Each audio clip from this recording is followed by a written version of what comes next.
várias funções muito específicas neste modelo e o nosso objetivo de hoje, do nosso webinar de hoje, é compreender o funcionamento dessa mesma camada internet do TCP/IP.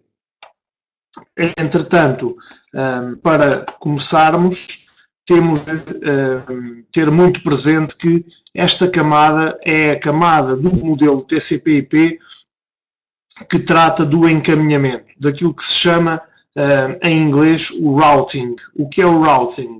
O routing é aquilo que os routers fazem. Então, o que é que um router faz? Um router não é mais do que um aparelho que funciona um bocadinho como um polícia sinaleiro numa rede.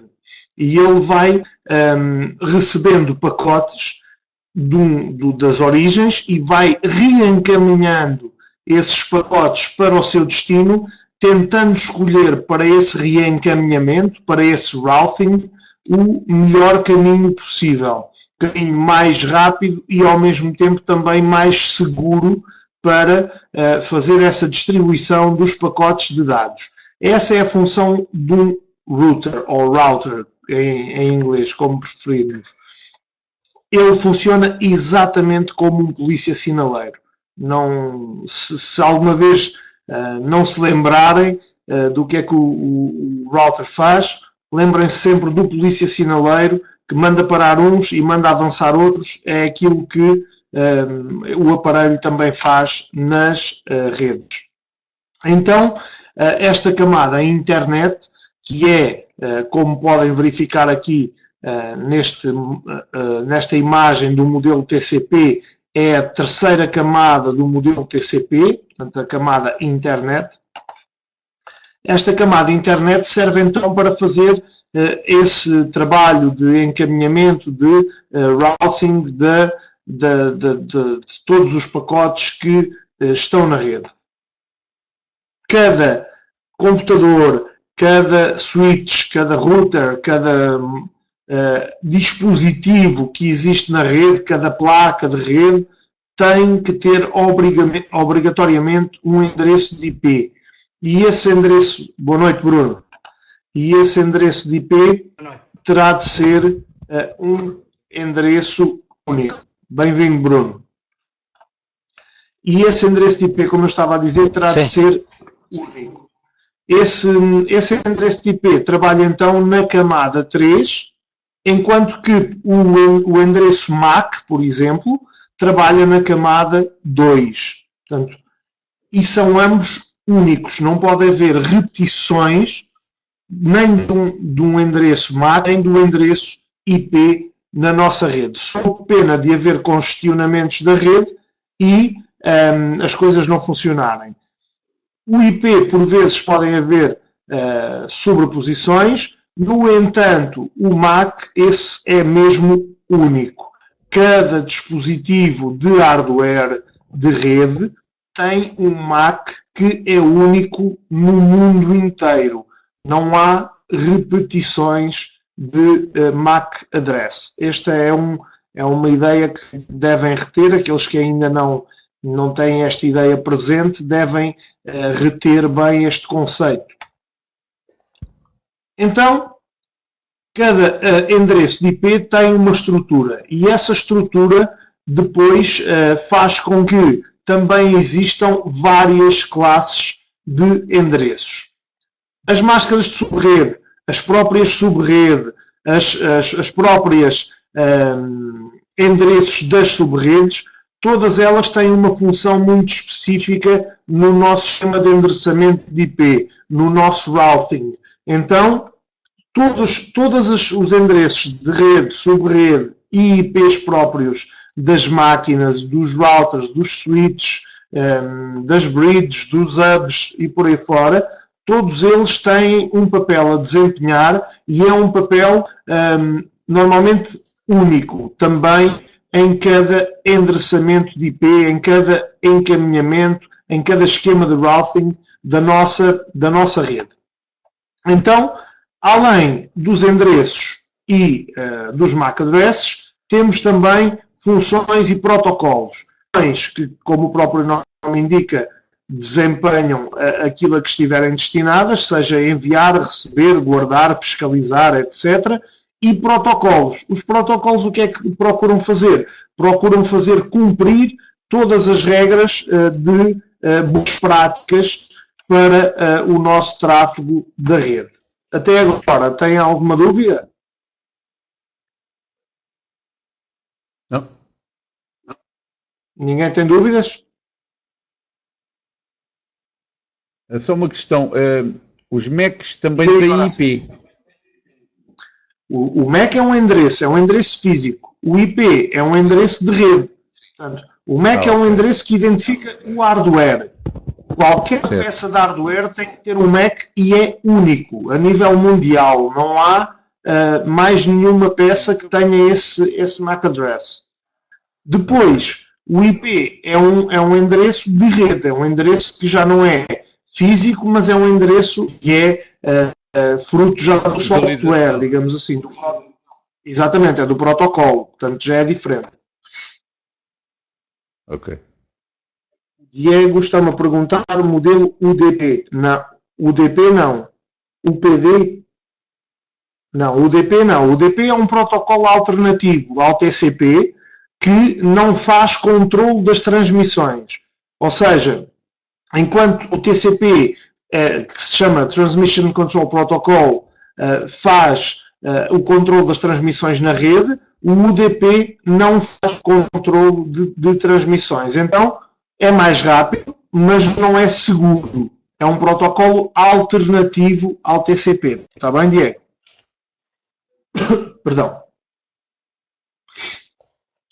Então, continuando, temos duas formas de optar pelo endereçamento da nossa rede.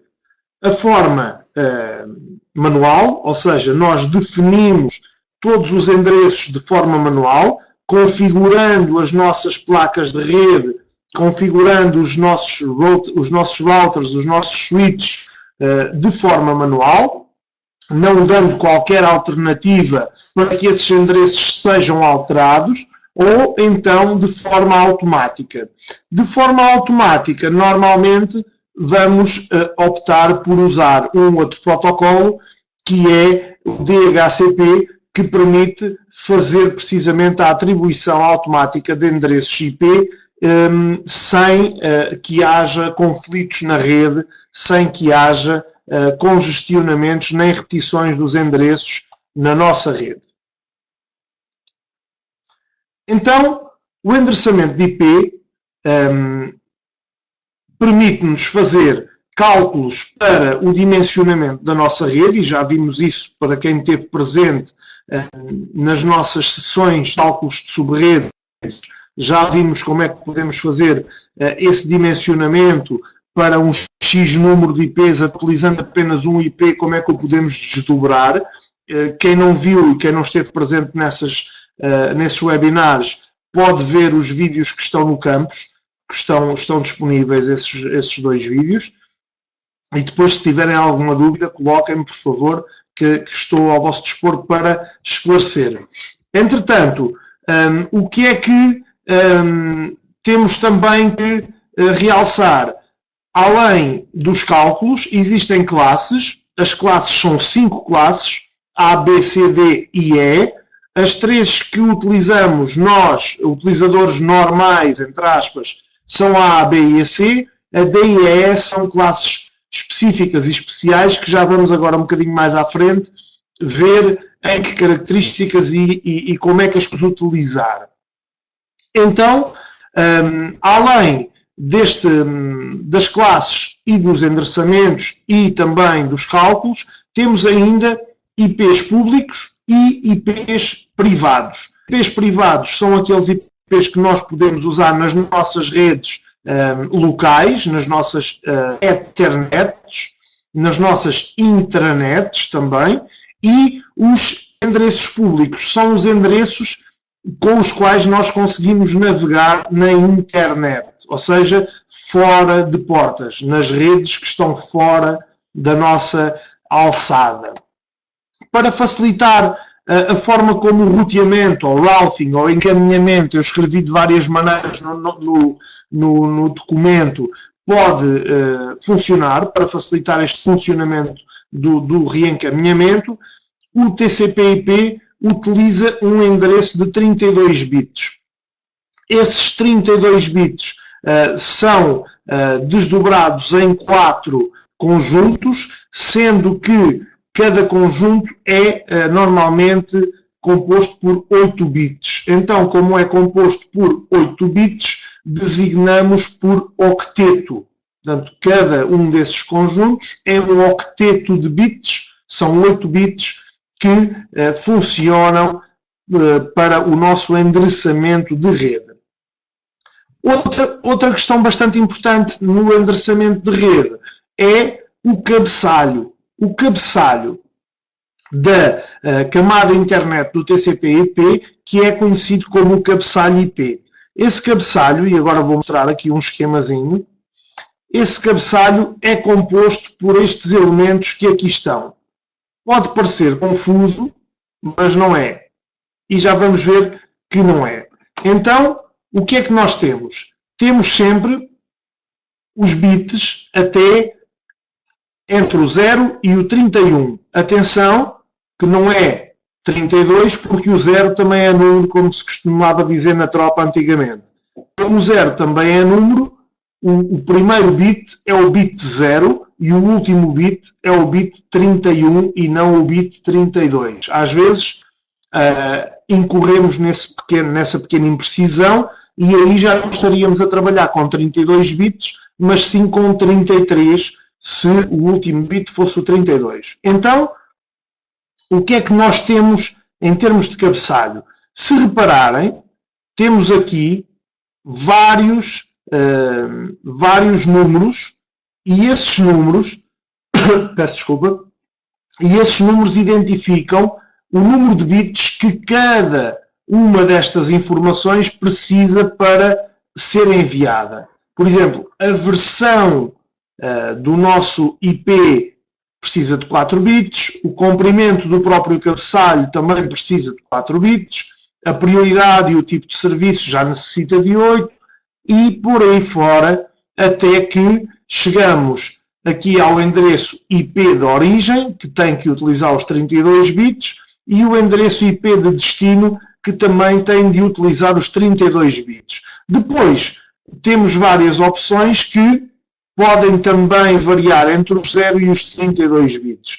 Esta forma de cabeçalho, daqui para cima, ocupa cerca de 20 bytes. 20 bytes são 20 conjuntos de 8 bits. Certo? Alguma questão até agora?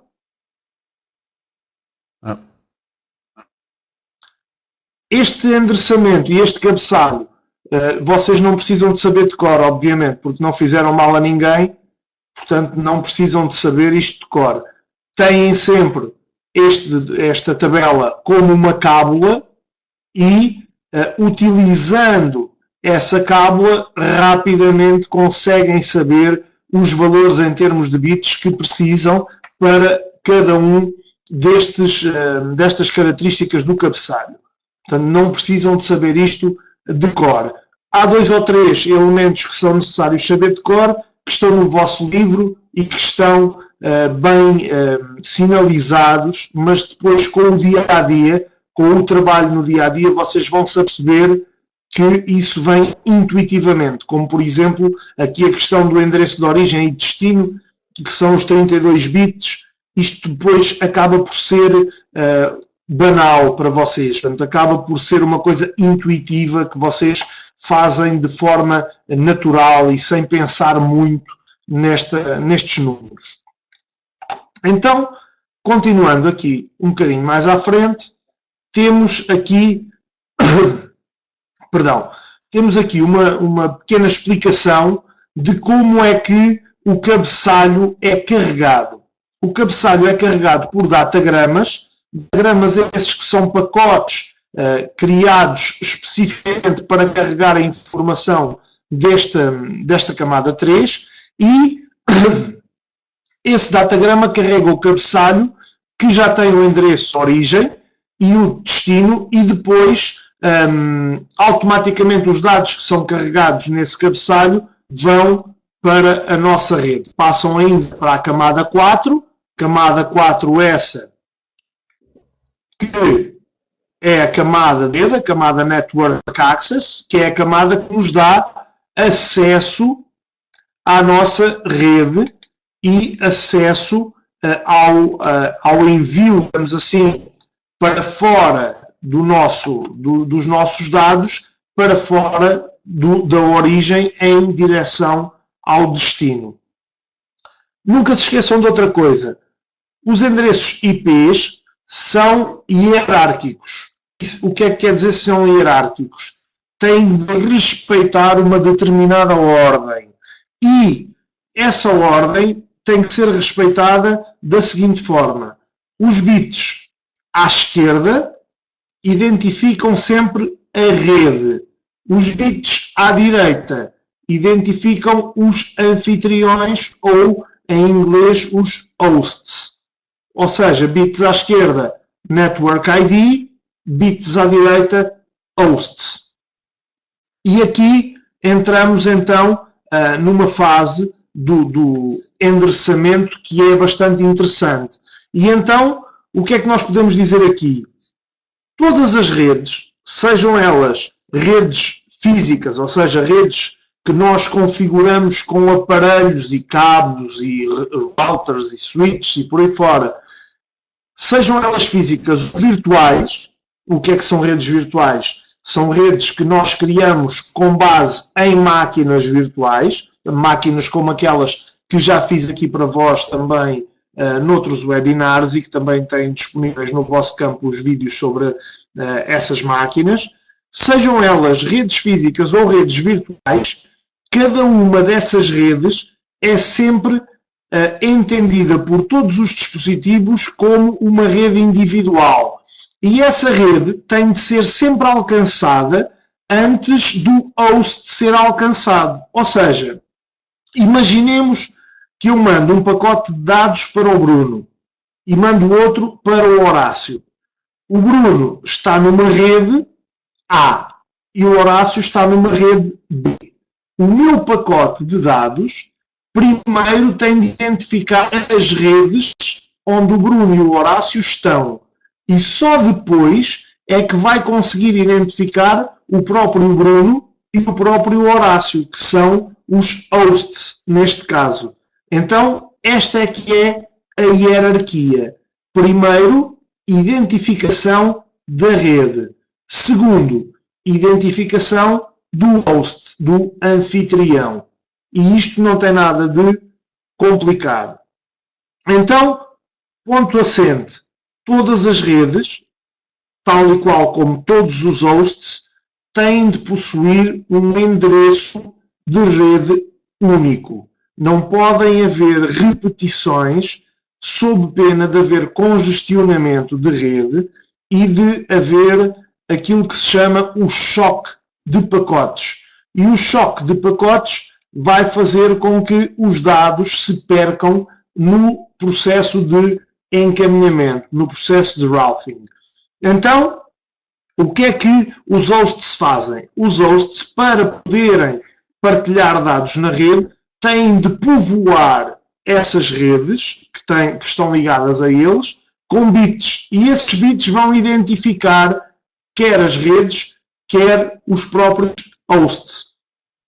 Nunca esquecer que, como o endereço de IP é binário, é para nós não tão intuitivo. Então, o que é que nós fazemos? Fazemos sempre a conversão do endereço binário para decimal, para que nós depois consigamos entender melhor os endereços. Porque senão, eu estar a dizer que, imaginemos, vou trabalhar agora com o endereço 0111111. É muito mais fácil eu dizer o 127.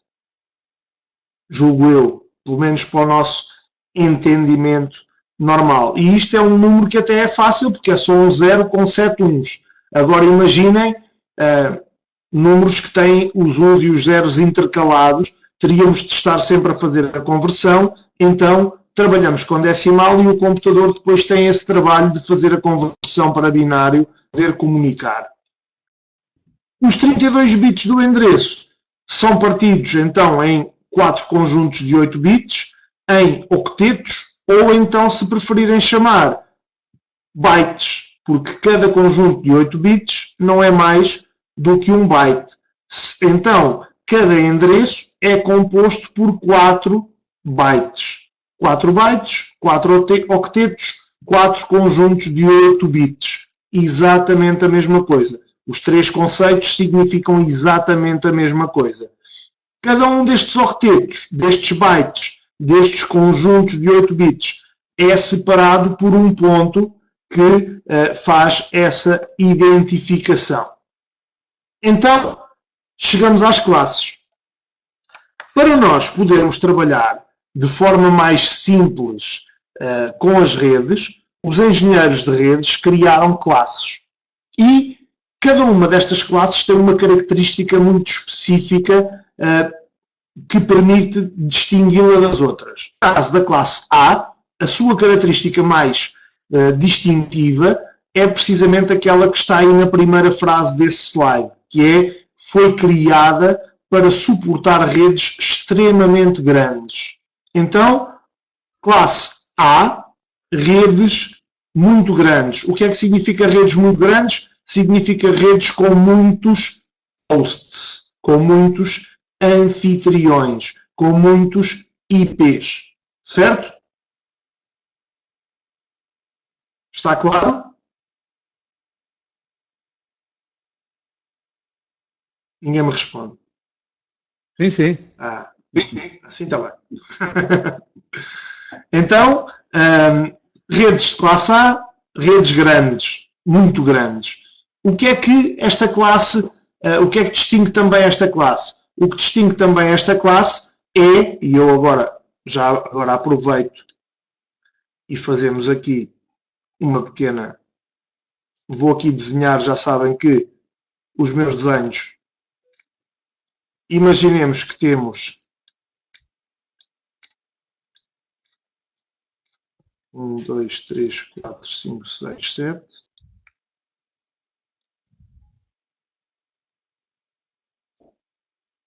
E aqui um 0 não é... Ele não me deixa fazer. Pronto, eu vou pôr todo uns, que é mais fácil. E aqui também passa a ser 1.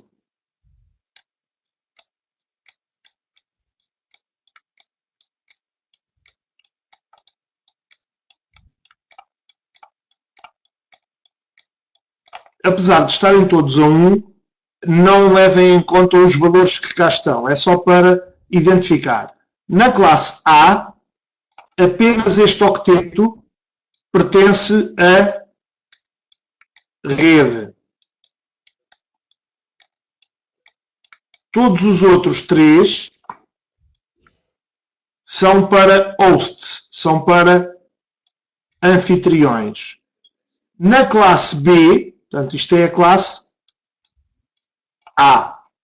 Na classe B, 2 são para rede e 2 são para hosts, ou seja, rede.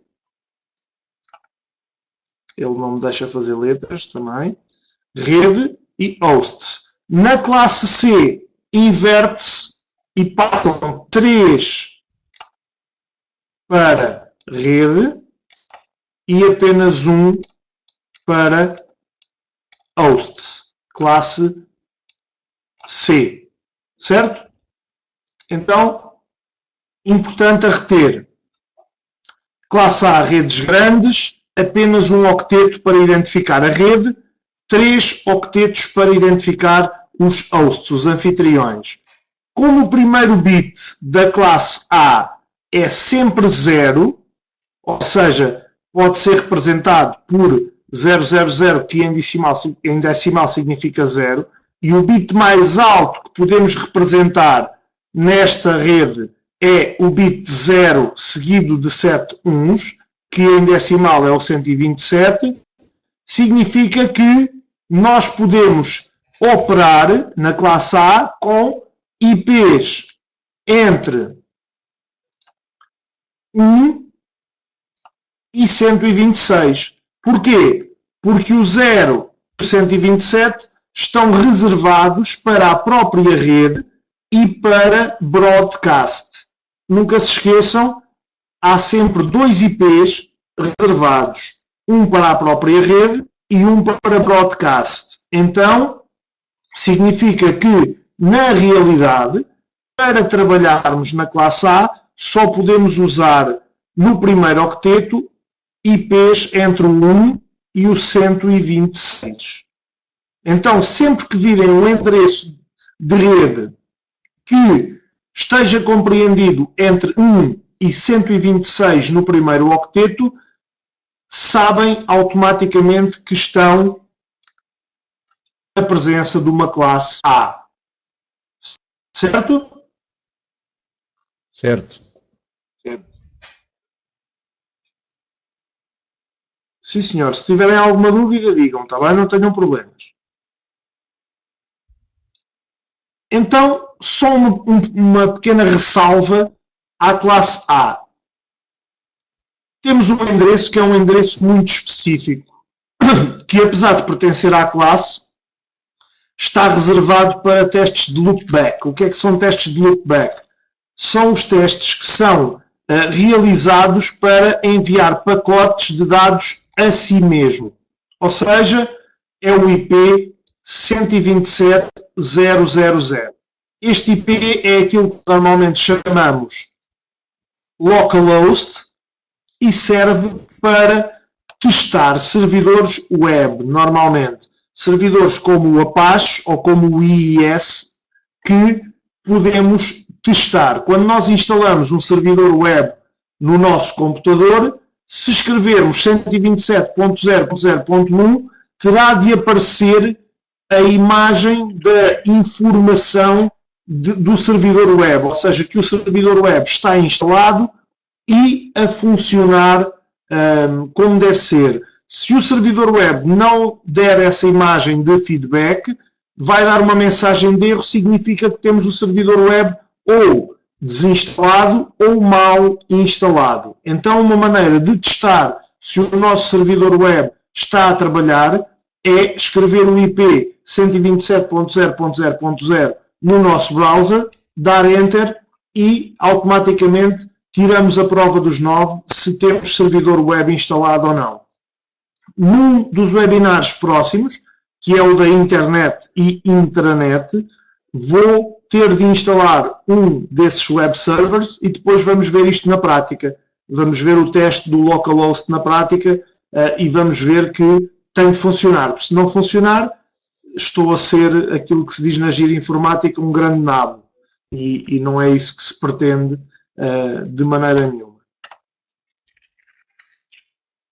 Fica satisfeita, Milena, de irmos experimentar isto, é? Na prática. Sim, senhora. Vamos fazer coisas boas aqui nos nossos webinars. Então, este é um endereço de exceção, que é o localhost. Passamos à classe B. A classe B, ao contrário da classe A, que foi só para redes extremamente grandes, a classe B já permite trabalhar com redes médias e grandes, mas não demasiadamente grandes. Então, a classe B utiliza, eu já tinha dito há pouco, os primeiros 2 octetos para o endereço de rede e os outros 2 para os hosts. Os primeiros 2 bits de do primeiro octeto da classe B são sempre 10. Os restantes podem ser usados no estado 1 ou 0. Então, o que é que isto nos permite dizer? Permite-nos dizer que, como os primeiros 2 bits do primeiro octeto da classe B são sempre 0, o valor mais baixo que conseguimos escrever na classe B é este que aqui está, 1 seguido de tudo zeros, o que dá o número 128 em decimal. O número mais elevado que conseguimos escrever para um IP na classe B será 10 seguido de 6 uns, o que dá 191. O que dá 191 em decimal. Boa noite, Yasmin. Sim, boa noite. Domina baixo.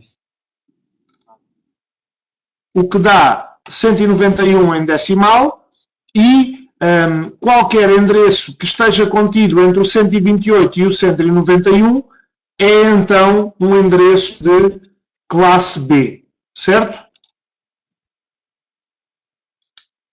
Está claro? Certo. Passamos à classe C. A classe C é a classe que utilizamos mais nas nossas redes locais. Então, nas redes locais, temos normalmente redes pequenas. Redes pequenas, classe C. Utiliza os 3 primeiros octetos, ou seja, os 3 primeiros conjuntos de 8 bits para indicar o endereço de rede e apenas o último conjunto de 8 bits para os hosts ou anfitriões.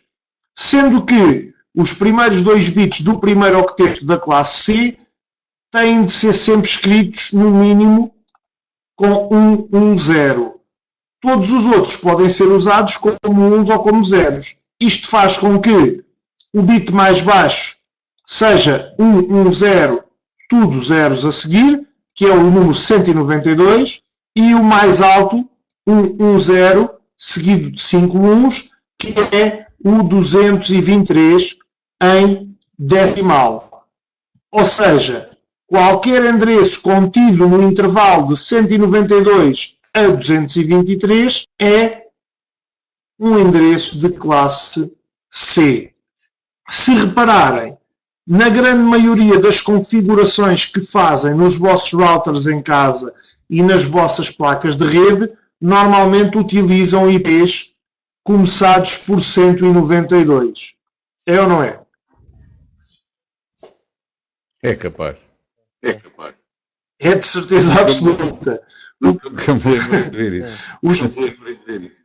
Os próprios endereços da Mel, da NOS, por aí fora, que vêm configurados ou pré-configurados nos vossos routers, vêm com um IP começado por 192, que é um IP de classe C. Diga, Milena, por favor.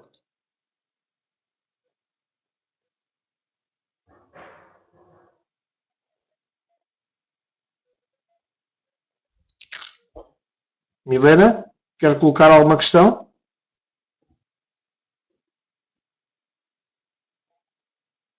Ok, já está. Tem a ver com redes de grandes empresas, por exemplo, exatamente. Normalmente utilizamos as classes C para redes mais pequenas. Depois, em grandes empresas, já se utiliza normalmente uma classe B. E quando temos de ligar vários edifícios uns aos outros, já utilizamos uma classe A, porque já permite estender muito mais a rede. 191 é uma classe B. É uma rede de médio grande porte.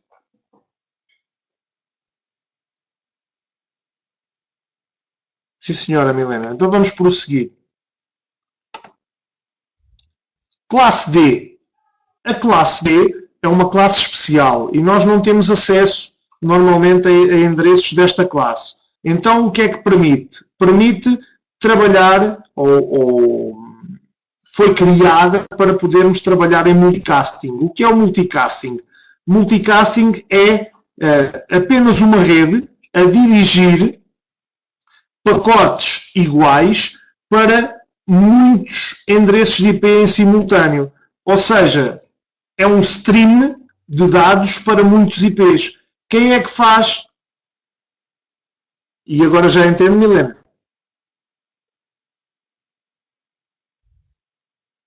Ok, ainda bem. Então quem é que faz este stream de dados? Diga, Diego.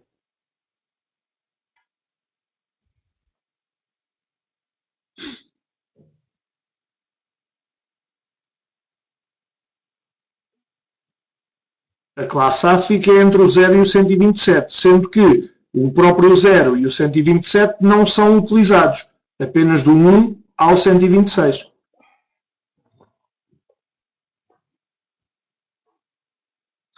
O IP que está utilizado do seu provedor começa por 83, exatamente, porque é uma rede de grande porte. A rede do seu provedor é uma rede de grande porte.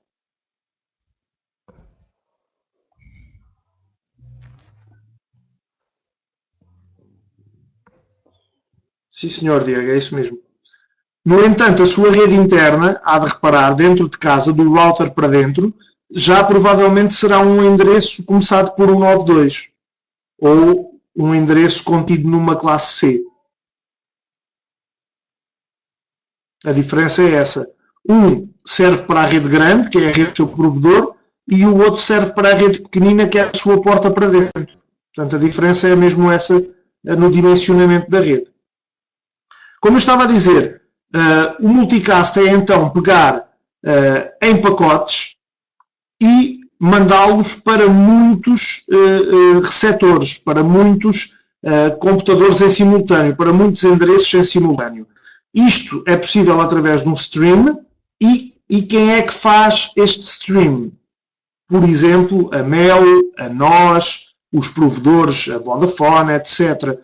E utilizam estes endereços, ou seja, esta classe D, está reservada precisamente a esses operadores, a esses provedores, para eles conseguirem trabalhar em multicast, ou seja, para conseguirem transferir múltiplos pacotes para múltiplos destinos, múltiplos receptores em simultâneo. Por exemplo, para transmitir Voice over IP, ou seja, telefone por IP, ou TV over IP, que é a televisão por IP, que a maior parte da televisão hoje em dia funciona por IP, é preciso ter endereços de multicast. Se não tivermos endereços de multicast, não é possível fazer essas transmissões. Ou seja, quando nós estamos a receber em casa o nosso sinal de televisão, o nosso sinal de telefone e o nosso sinal de internet, estamos a receber endereços de classe D, que depois são convertidos normalmente em endereços de classe A à entrada do nosso prédio e depois da classe A são convertidos em classe C das nossas portas para dentro. Portanto, o processo normalmente é este.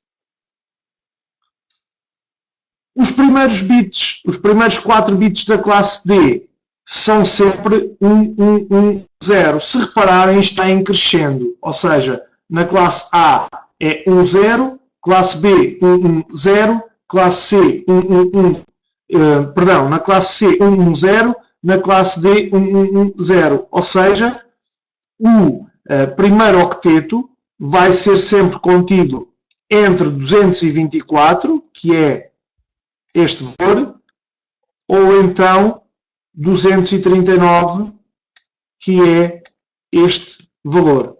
Certo? Certo. Está claro? Sim.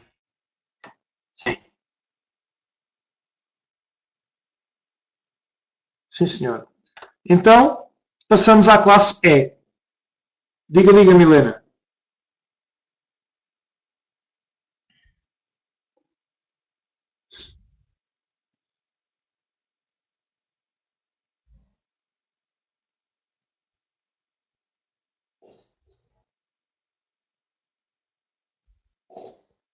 Exatamente. Os 4 octetos são destinados à rede. É isso mesmo. Porque é sempre em multicast. Unicamente. Depois, na entrada para os utilizadores, é que são convertidos para IPs que possam funcionar com anfitriões. Aqui os hosts não é um host apenas. São hosts múltiplos. Então, são aparelhos que recebem essas múltiplas transmissões e que as convertem depois para transmissões para apenas um único host. Sim, senhor, ainda bem que compreendeu, Milena. Classe E. A classe E são os endereços de IP de pesquisa. Pesquisa feita pela IETF, que é a Internet Engineering Task Force, que são os engenheiros da entidade que regula a própria internet, ou seja, e que desenvolve tecnologia de suporte à internet. Não confundir a internet com a www, porque a www é a World Wide Web, que são conteúdos em cima da internet. Neste caso, é mesmo a rede física. Os backbones, os servidores, os cabos, as transmissões por satélite, os cabos submarinos, etc., é o que a IETF monitoriza, trabalha e desenvolve tecnologia para dar suporte a essa internet. Os primeiros 4 bits de uma classe E são sempre 4 unos, o que significa que o IP mínimo para uma classe E será 240 no primeiro octeto e o IP máximo serão todos os bits a 1, o que é 255. Ou seja, o primeiro octeto de uma classe E operará entre 240 e 255 para o endereçamento. Uma curiosidade. A classe A suporta este número de anfitriões por cada rede. Ou seja, 16.777.214 anfitriões. Ou, em linguagem de, perdoem-me a expressão, maluquinhos dos computadores, 2 elevado a 24 menos 2. Porquê 2 elevado a 24 menos 2? Porque há sempre duas redes que são subtraídas para network e broadcast.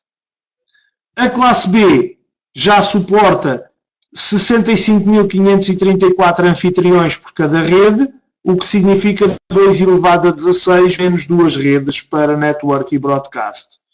A classe C, cada rede suporta 254 anfitriões, ou seja, 2 elevado a 8 menos 2, subtraindo os endereços para network e broadcast. Nunca se esqueçam que o zero encontra estas contas, por isso é que dizemos 256 menos 2, 254. Não dizemos 255 porque ele vai de 0 até 255, o que equivale a dizer 256 IPs. Estamos quase a chegar ao fim, mas ainda temos aqui 4 diapositivozinhos para falarmos um bocadinho. Então, estou farto de falar em broadcast, mas ainda não tinha dito que é o broadcast. Então, o broadcast não é nada do outro mundo. O broadcast é quando nós queremos mandar dados para todos os dispositivos numa rede, temos de utilizar então o endereço de broadcast. Neste endereço, toda a parte dos hosts tem que ser colocada a 1. Então, se eu tiver uma rede com este endereço, 172.16.00, o meu endereço de broadcast será 172.16.255.255. Ou seja, como o 172.16 é uma rede de classe B, eu tenho que colocar os octetos dos anfitriões no estado 255.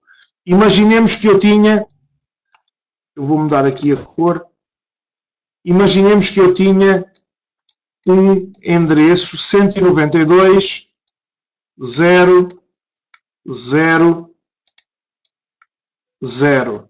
Qual seria o meu endereço de broadcast?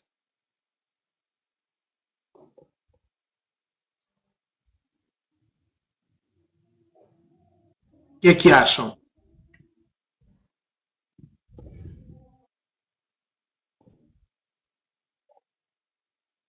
Ninguém diz nada, ninguém arrisca. O Diego respondeu e respondeu muito bem. Seria 192 com os 3 octetos seguintes a 255. Ou seja, é o que eu digo aqui. toda a parte reservada aos anfitriões tem de ser colocada no estado 1. Então, se eu tenho que o estado 1 são 8 bits a 1, que é igual a 255. O endereço de broadcast, como disse muito bem o Diego aqui em baixo, é 192.255.255. Se eu tiver uma rede, por exemplo, 10.0.0.0, como é que é?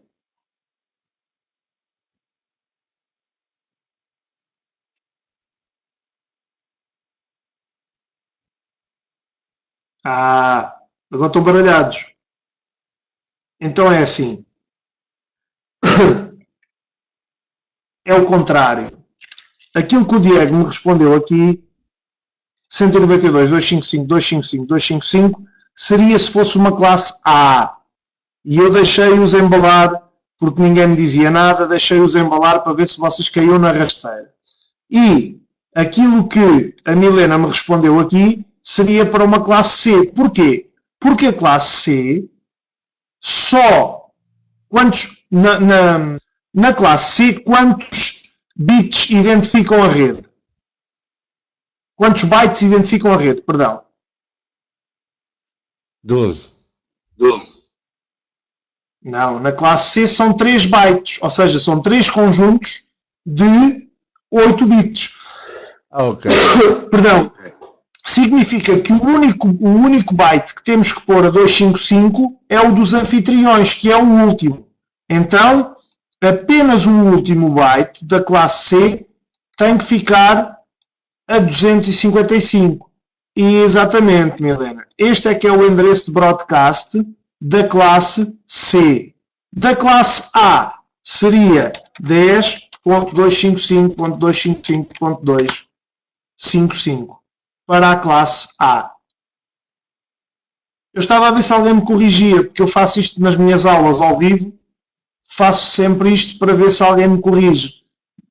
E aqui vou tentando fazer o mesmo também para vocês perderem um bocadinho a vergonha, digamos assim.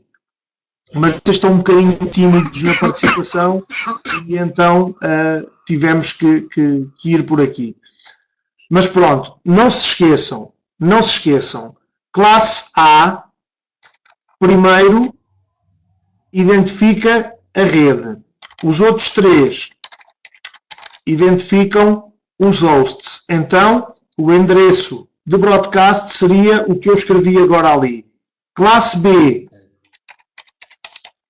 estes 2 identificam a rede.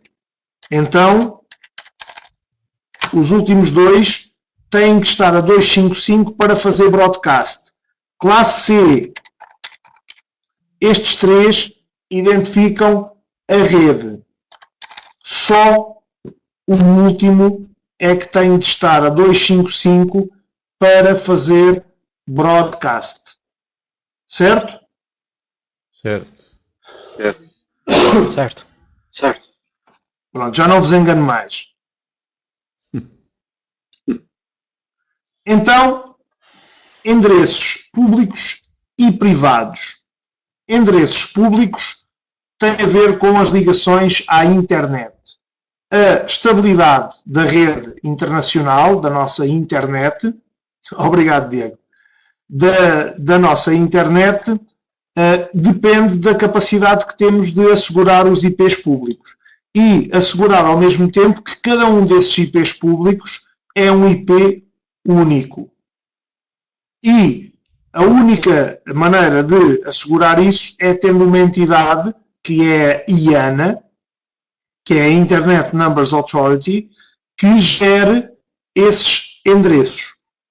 Sendo que com o grande boom que nós tivemos, ou seja, com a explosão que a internet teve nos últimos anos, os IPs públicos começaram a escassear. E então os engenheiros tiveram que criar uma nova versão do IP, que em vez de ser o IPv4 é o IPv6, e criar uma outra ferramenta que é o CIDR, que para agora não interessa, mas que ficam só com essa referência. Mais à frente poderemos fazer até um webinar sobre o IPv6 e o CIDR para perceberem a diferença do V4 para estes dois. Perdão.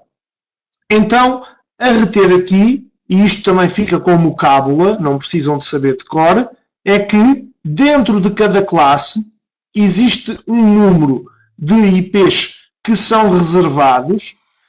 Já vou explicar, Milena, dê-me só um minuto, por favor. Então, dentro de cada classe há um número de endereços de IP que nós não podemos utilizar em redes privadas. Só podemos utilizar de forma pública. E então, perdão, de forma pública, exatamente. Para utilizar em forma privada, em redes privadas, temos estes 3 ranges que estão aqui definidos. Ou seja, 10.0.0.0 até 10.255.255.255 são os IPs que nós podemos usar nas redes de classe A. Depois, entre 172.16.00 e 172.31.255.255 para as redes de classe B, e do 192.168.00 até ao 192.168.255.255 para as redes de classe C. Se fizerem um ipconfig nos vossos computadores em casa, para ver qual é o vosso endereço de IP, e exatamente, o 192 em privado, é isso mesmo, Diego. Se fizerem um ipconfig, o comando ipconfig, na vossa linha de comandos no vosso computador em casa, irão aperceber-se que provavelmente o vosso endereço de rede interno há de ser um 192.168 qualquer coisa. Porquê? Porque essa é a limitação dos IPs privados da classe C.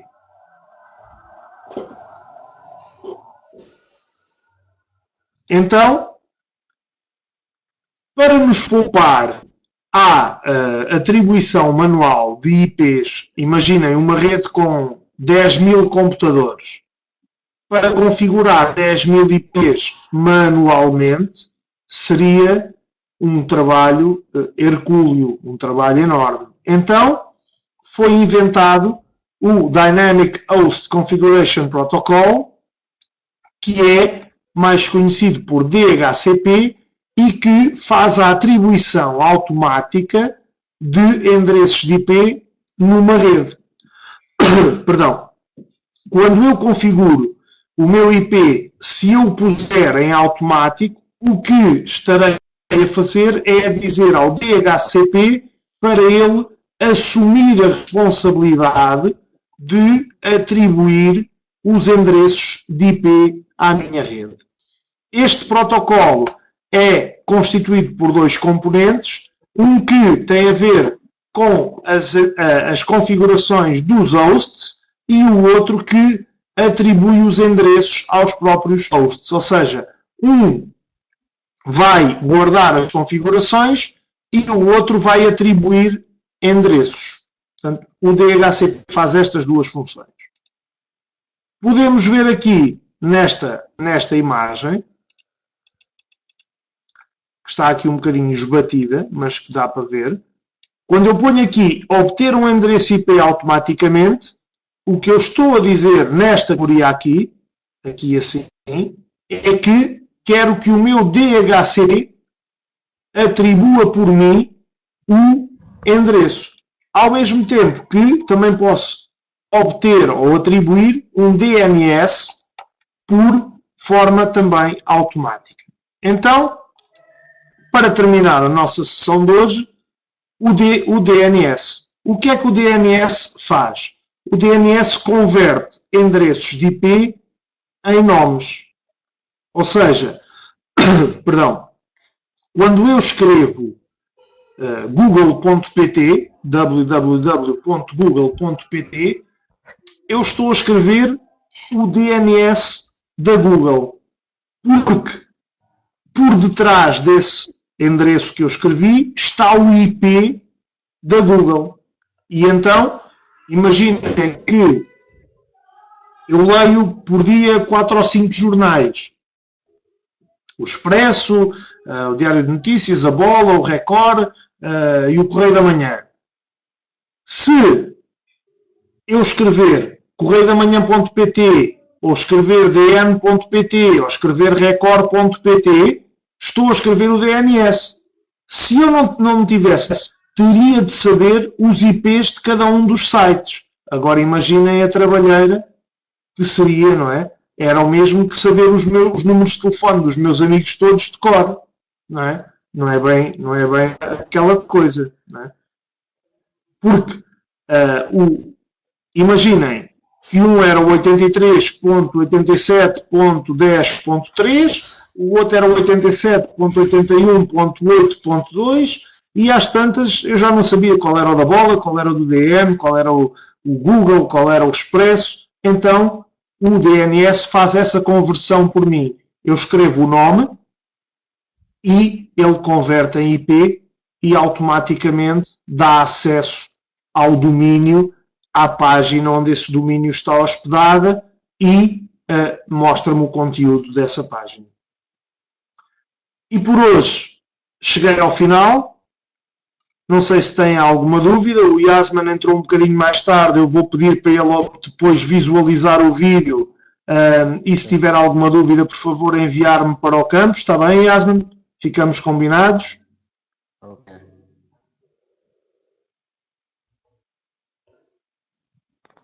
Sim, senhor. Eu é que agradeço a sua presença. E depois, como ontem também pedi aos que estavam, e peço hoje aos que não estavam ontem, quando saírem, por favor, deixem a vossa opinião sobre o webinar no ecrã que vos vai aparecer, está bem? Se não têm mais... é verdade, peço desculpa, Milena, esqueci-me desse pormenor.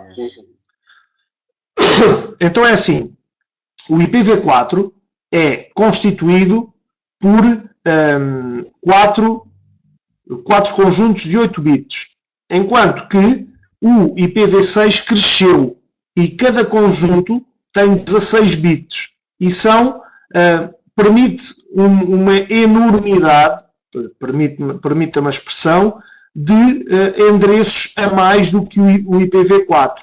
Da mesma maneira que cresceu o número de bits para os endereços de IP no IPv6, o próprio endereço já contém a informação da subrede no endereço de IP, ou seja, acabam os endereços de subrede e as máscaras de subrede, porque já vêm contidos no próprio endereçamento do IPv6. O IPv6 tem uma grande desvantagem para nós, enquanto seres humanos. É que o IPv4 converte bits em números decimais. O IPv6 converte bits em números hexadecimais. Portanto, temos de, quando começamos a trabalhar em IPv6, temos de começar a pensar em hexadecimal. E temos de começar a pensar em números que não contêm apenas números, mas contêm também letras. E aí a coisa complica-se um bocadinho mais na forma de trabalhar. O que eu vos vou propor, porque o IPv6 dava-me aqui pano para mangas, eu vou-vos enviar alguma documentação sobre o IPv6, vocês vão dar uma olhadela, uma coisa muito pela rama, portanto, pelos conceitos básicos do IPv6, vão dar uma olhadela e depois alguma dúvida que tenham, por favor, coloquem-me para que eu possa ajudá-los. E se algum colocar alguma dúvida, algum de vós colocar alguma dúvida, eu depois replico essa dúvida para todos os que estiveram aqui presentes no webinar, de forma a que todos possam partilhar dessa dúvida e da resposta também à mesma. Pode ser? Ok, obrigado. Ok, obrigado. Sim, senhor. Obrigado. Eu é que agradeço mais uma vez a vossa presença. Por favor, deixem o vosso feedback. São serviços e são protocolos, mas também são serviços. Porque eles funcionam com protocolo porque tem um conjunto de regras e de procedimentos, que é isso que um protocolo é, um conjunto de regras e procedimentos, e, ao mesmo tempo, fornecem serviços. Um fornece serviço de atribuição de endereços IPs, o outro fornece um serviço de conversão de IPs em nomes. Portanto, eles funcionam... Mas à partida... À partida são protocolos. Sim, mas à partida todos os serviços têm que ter um protocolo. Exatamente, é isso mesmo. O protocolo, Depois, no fundo, é uns são de interação. são regras, exatamente, regras e procedimentos. Então, o que é que depois acontece? Acontece é que, por vezes, uns são mais serviços do que protocolos e os outros são mais protocolos do que serviços. Por exemplo, aqui neste caso temos um exemplo de cada. Temos que o DHCP é mais protocolo do que serviço, porque apenas fornece um serviço.